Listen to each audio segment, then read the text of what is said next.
Welcome to the deep dive. Today we're tackling government financial reporting. Right.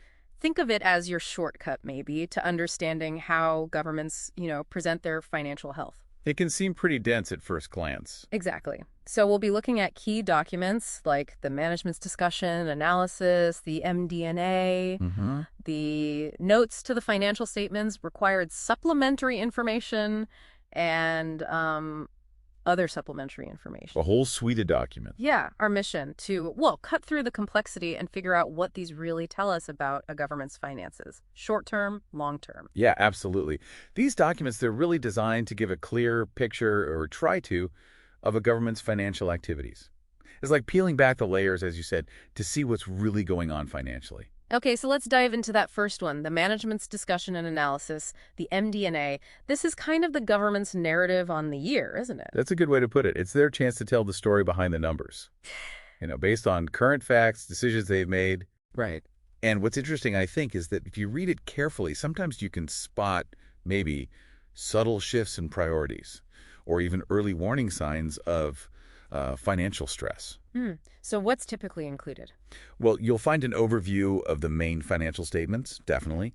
Usually some condensed financial data, maybe going back 3 years, so you can see trends. Okay, trends. Yeah, and their analysis of changes in financial position, fund balances, any limitations on those balances, and, importantly, how the actual results varied from the budget. So highlighting the big moves and explaining the why. Precisely. They'll also cover, like, the identity of the primary government itself, the economic conditions they're operating under, and any major projects, capital assets, or big debt initiatives. It's the big picture, but, in their words. Got it.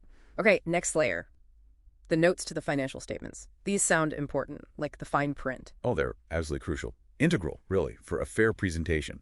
If the MD&A is the story, the notes are like the essential details that back it up. They provide the context. Context for what, specifically?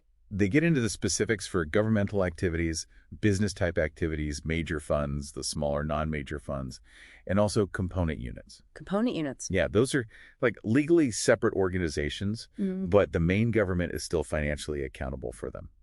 Think maybe a housing authority or something similar. I see. And what kind of details are we talking about in these notes? Well, you'll see how they handle accounting across the whole government, policies on eliminating internal activity. Okay. Details on their infrastructure accounting if they use that modified approach, and info on segments for certain enterprise funds. Those are the activities that have their own dedicated debt, basically. So really getting to the weeds of accounting policy and specific fund activities. Exactly. Lots of specifics on major funds, internal service funds.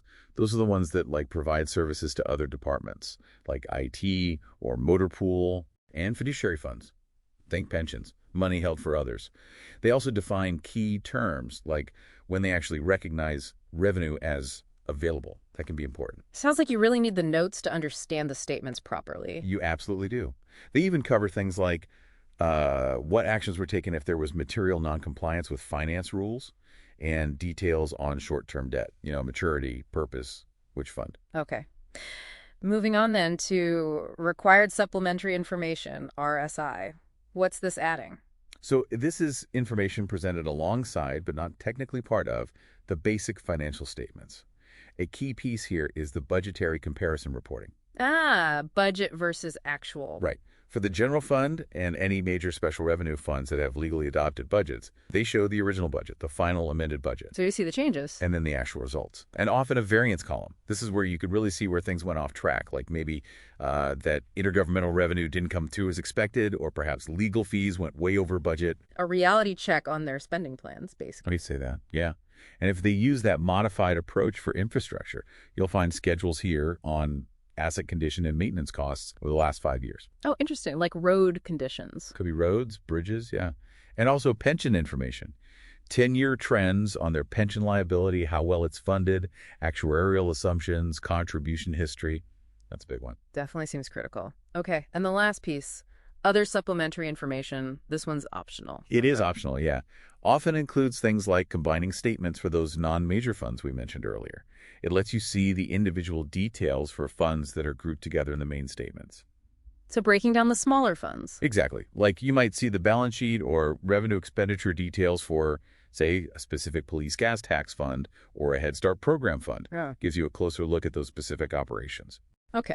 So pulling it all together, it's quite a layered system, isn't it? You've got the management's narrative, then the detailed notes, then these required schedules like budget comparisons, and finally optional extra details. That's it. It's all designed ideally for transparency and accountability. Yeah. Each layer offers a slightly different lens. Provides a pretty comprehensive view, really. It aims to. And, reflecting on all this detail, it really makes you think, doesn't it? Considering the sheer amount of information governments are required to compile and present, what are maybe one or two key questions a citizen or perhaps a policymaker should really be asking when they look through these documents? Something to chew on. Definitely food for thought. Thanks for breaking down this pretty complex area for us. My pleasure. Good to dive into it.